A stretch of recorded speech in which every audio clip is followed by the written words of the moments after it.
高雄林园的文化街王仁爱路有一个青红灯的路口，这2天熊有人把这个所在围起来，顶头个大公土地已经卖人，以后路口要收倒转来，不爱放行。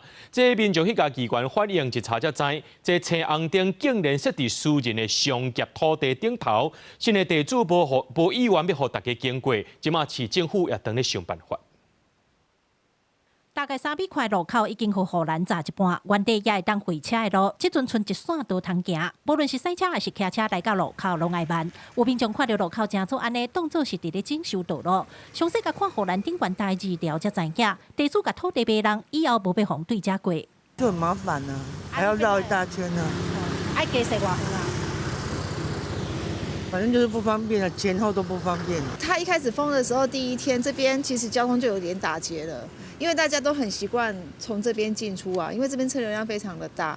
然后他现在为这个样子，其实对地方而言就困了的啦。 出入的人车多，路口站安尼真危险。民众看唔是细，进去甲议员反映，想要到议员找来交通局甲新工处会勘，才发现这个路口是107年仁爱路混化了后，顺势画线做青红灯。不过做路口无选路地，颠倒做伫私人的商业地顶悬。即阵土地卖出去，新地主无要照市府用，议员要求市府爱想办法来解决，唔通开大钱做无路用工课。 新工处跟交通局呢，2个局处现在在推，就是当时在设计这个路口的时候，没有去查说这个路口是私人的土地，以至于呢，把斑马线都画了，红绿灯也放了。仁爱路与文化街口为次要临接现况通路，没有办理文化街的用地取得。